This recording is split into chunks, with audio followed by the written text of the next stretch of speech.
After we have done this contour about work and different definitions that we have given, I think I can ask you this question. According to your own understanding, what is work? How do you understand work? Do you still see it from a negative way? Do you see it from positive way? How do you understand work, and what examples can you give? Let us look at the consequences of sin and definition of work. When we are reading the Bible, in Genesis, from chapter 1 to 2, we see God at work. We see God creating, and we see God doing everything good without any interruption.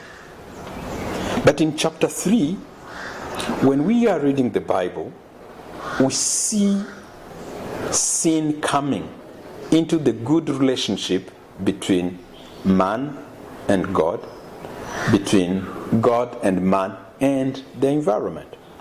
Everything was good until sin enters the world. Now, when we are reading the Bible from these lenses of sin, man embraces work in a painful way and in a painful context. And even we see the discussion between God and man, between God and the serpent, is no longer a discussion of complementarity. Is a discussion of division, discussion of people being part. Now, when we look at this, what do we see? God tells the woman that you will eat from the sweat. It's no longer, work is no longer a satisfaction or a satisfying process. It goes deep into confusion and division. And people see the work as sweating. And that is where many people remained. We don't see work as good anymore. We see it being associated with sweat. But when we read the Bible, there are so many passages, and even in Quran and many other religious scriptures, we always see work associated with joy, with hope, with faith. And that is where we need to be so much interested to look at. It's not only how sin affected our relationship with God, with other people, and with our environment. If today we look at what is happening in the world, we look at all this climate change, we look at all destroyed forests, we don't associate this with human responsibilities. Sometimes people will say, oh, God is punishing us. But we don't very little we associate what is happening with the work of ourselves.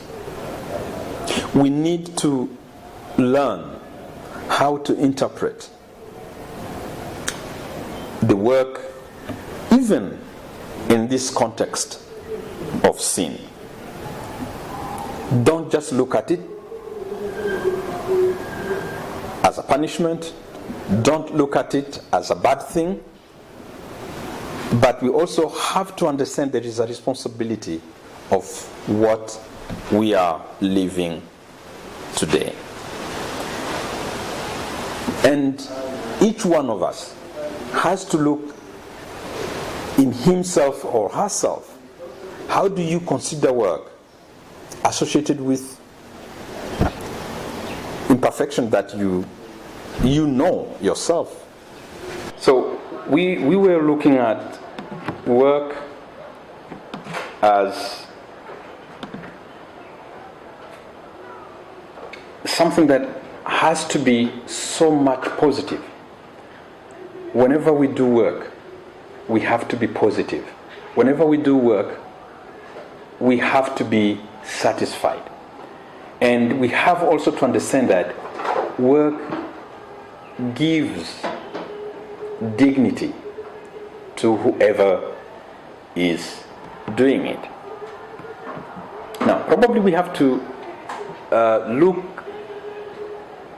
the work after fall, and we are all looking at, from a biblical point of view or biblical understanding, that when Jesus came into the world, he forgave people and he became a reconciler between man, God, and the environment. So, if he is here to mend, if he is here to be a bridge, if he is here to correct the mistakes that had been associated, or the misinterpretation that has been associated with work, then we have to work through these lenses. And these lenses are lenses of hope. Today, our work has been redeemed. Our work has been completely changed. And we have to see it not with fatigue, not with frustration, but we have to see it from eyes of Christ in us. Now, we have to look at what types of things that we can do to redeem our work, to give the original sense of work. I have to look at different ways, but for this one, let me look at the role of education in work and human development. This is one way we can redeem our work. What is the role of education in work? What is the role of education in giving us satisfaction? One, we have to understand that education plays an important role for all individuals in the society. And this education is not only formal education, but we are also looking at even informal education. We are looking at vocational training, for instance. We look at what people do in schools, in formal schools, but also in formal schools, at home, in the society, in the community. What do we do? What is the role of this education? I'm very sure, depending on where you are, that in my own conviction, is that education allows communities to succeed socially, economically, and enables us to develop common culture, values beyond boundaries. Education helps us to do our work within our context and even beyond our boundaries. So it continues to do the work. It continues to redefine the work. It continues to create opportunities of doing our work beyond where we are. And that is why today we have people who have to go beyond their communities, to go out of their communities, to look for new knowledge, to expand their opportunities, to expand their knowledge on how to do good work. So education is so much important for us to do good work.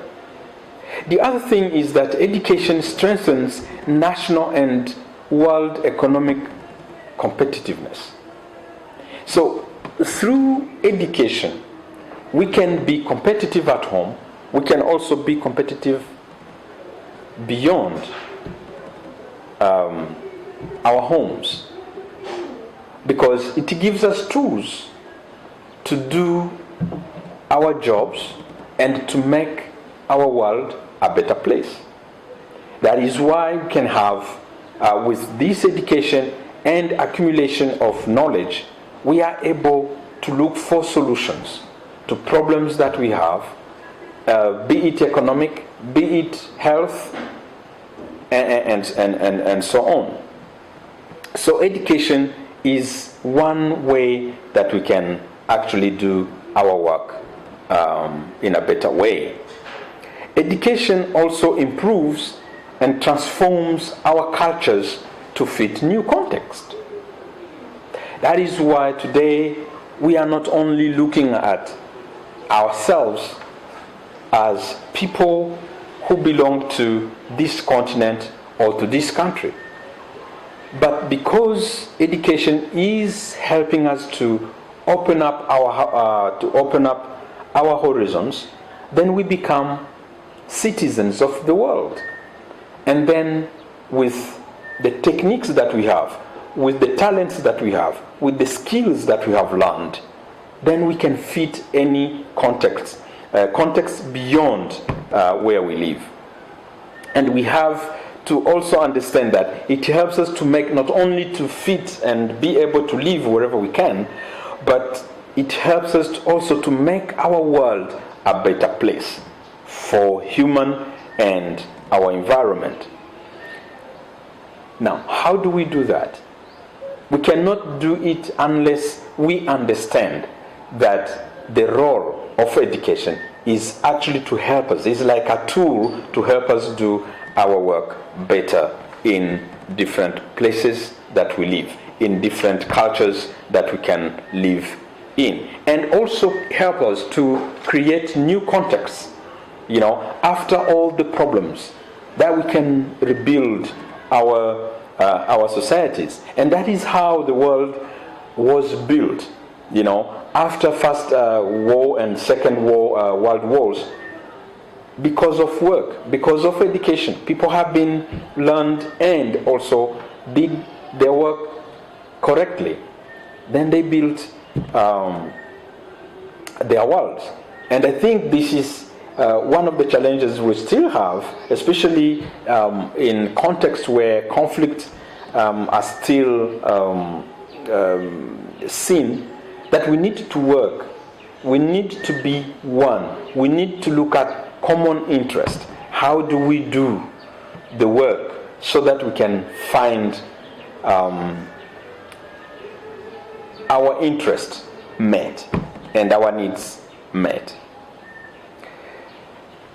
The role of education also helps us to know and value the local knowledge that we have.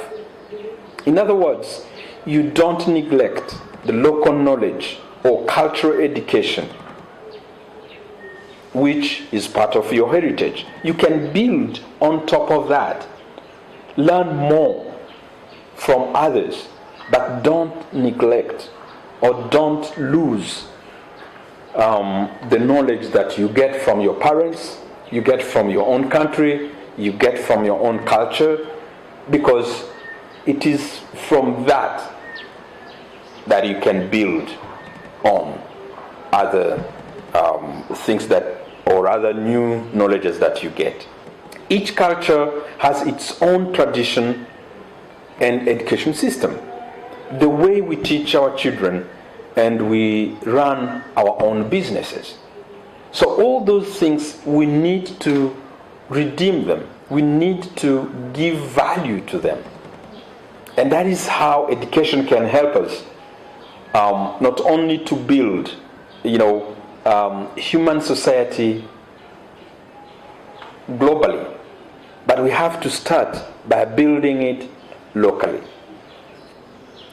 Education leads us to innovation and entrepreneurship. And those help us to link our knowledge, our skills, our know-how with the development and learning process. How do we do that? You can do that by accepting what we know and accepting to share what we know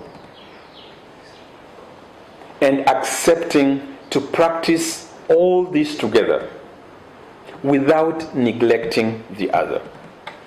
Entrepreneurship and innovation in our world of technology, no one can do everything. But when we work together, we bring back the notion of God in creation and the notion of God with work, that all of us together have to be co-workers with God. We have to be co-creators with Him. And each one has to do it in his own or her own context. Probably you have to understand that this is not something that you can do it one day, but you can do it as a process. Part of our lives. It's part of our cultures, part of our traditions, part of our habits. We have to do work our habit. And we have also to be ready to be satisfied with whatever we produce. And if we cannot be happy with what we are producing, we cannot be stimulated to do more. Sometimes we associate the production that we're doing with failures. Sometimes you think that you have done not much. But you see, failure is not failure. We should not just be satisfied or just be look at the failure that we are having in whenever we are attempting to do something or trying to do something and we fail, and then we say we have failed. No, take that, and this is the good thing with work. Take that as part of your lessons. The way you did it today, you have to change and do it differently. So even failure in doing work is not necessarily a total failure. It gives you an opportunity to do it again and do it better. Of course, education doesn't go without challenges. And one of the challenges of education is capitalist system of education. When we are learning, everyone has, as we said, every culture has a way of doing its own education. And you find that as we have evolved from different theories and different periods of our human societies, we have developed ways to adapt to new cultures. And one of the challenges that we have today is the way education was drafted in the capitalist system. In the time of revolution in Europe and US, education system was shaped to contribute to individualistic and productive economy. And socio-economic inequalities are so much lived. So here competition becomes very high.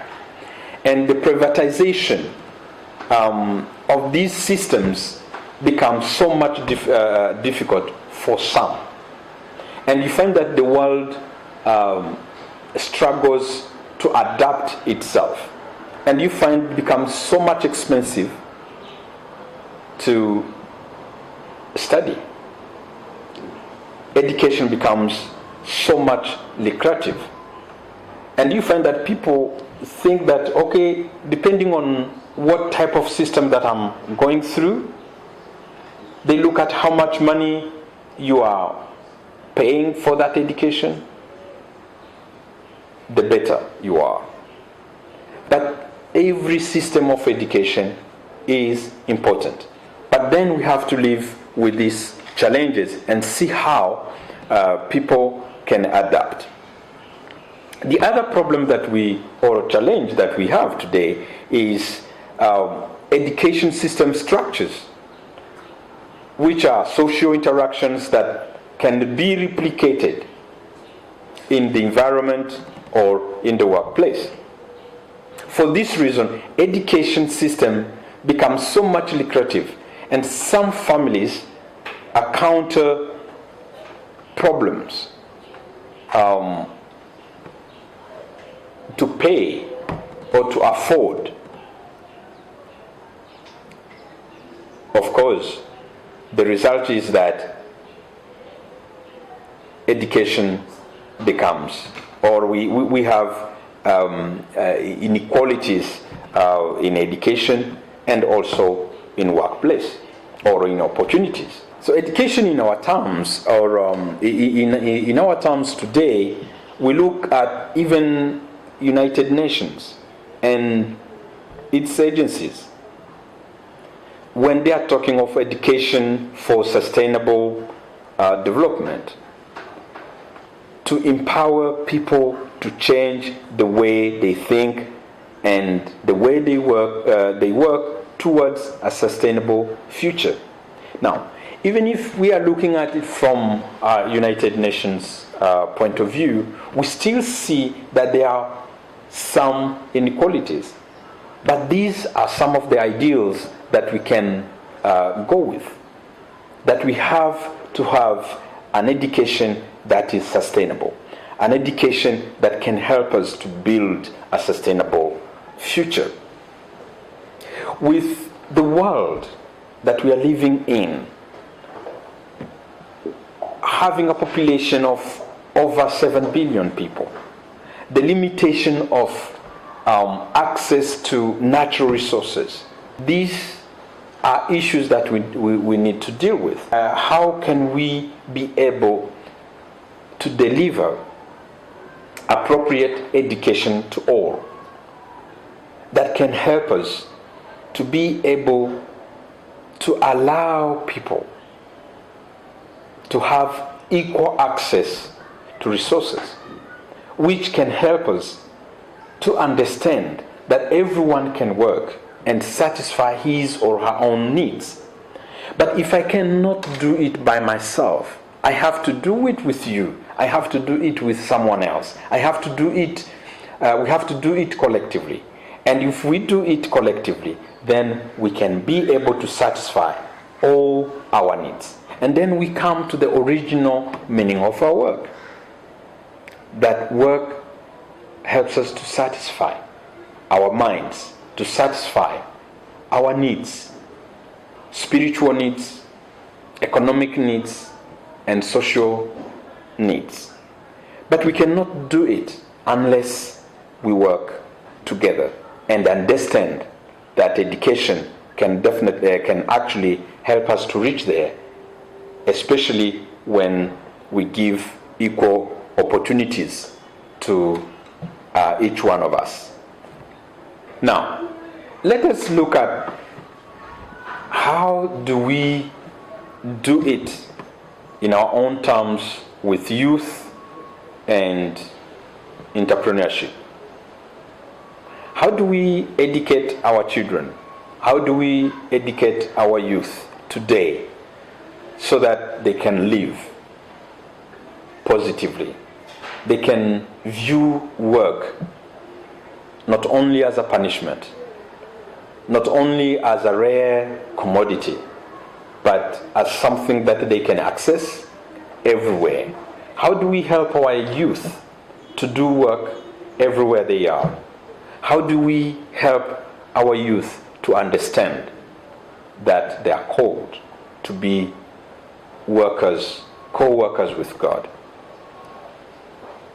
One of the things that we have to do is that we have to create a positive spirit in our children, our youth, that they can make it.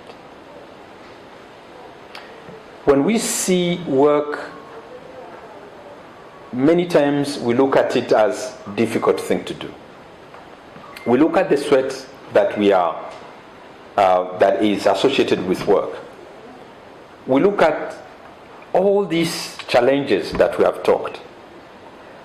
But we never, or sometimes we don't, create this spirit, a positive spirit in our youth, that even in this difficult situation, we can make it. One of the things that we tell them is that don't fear to dream. You know, children and youth, we have so many who don't want to try. There are those who don't want to dream. There are those who feel like, I can't do it. But from what you are to what you want to be, take a stand. Take a step. And make a plan for you, for yourself. Make a line plan. And say, I'm at the departure point A. I want to go to destination B. And whatever happens on the way, don't fear, to engage in that, because you can make it. The second thing is that we encourage people to design ways for their own visions, missions, and values. We see so many examples in the Bible and many other religious books, because every religion has its own characters.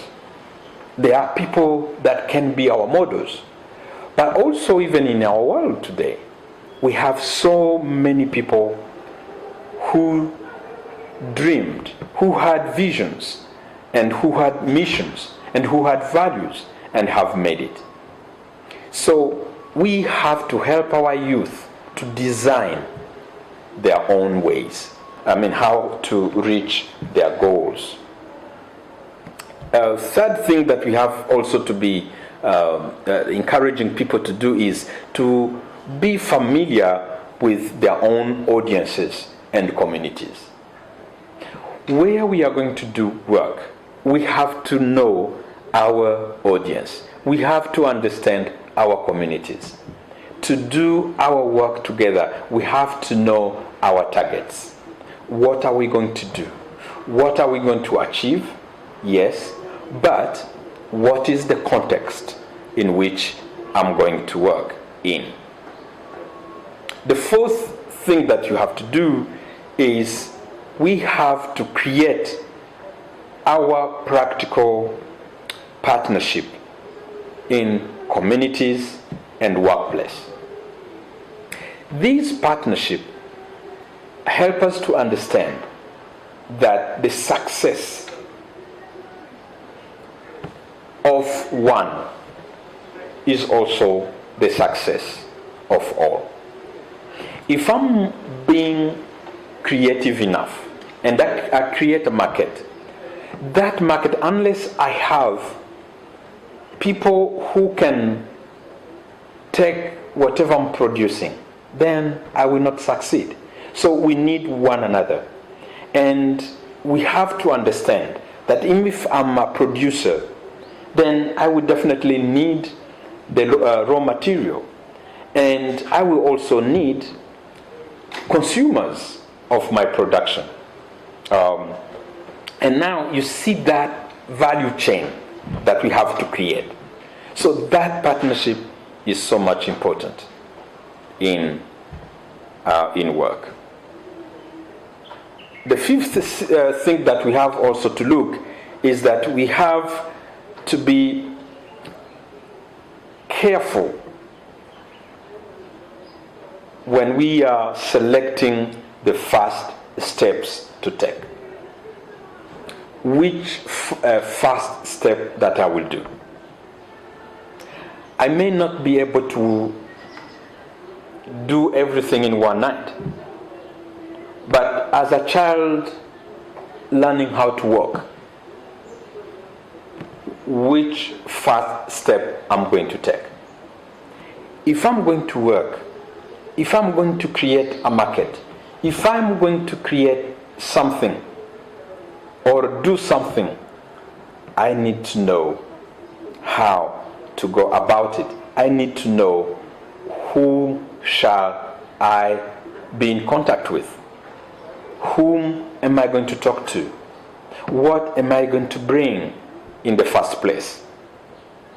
And then you make the second step, the third step, until you are able to run. The sixth point here I need to bring is don't be shy of failures or of mistakes. Be flexible in learning.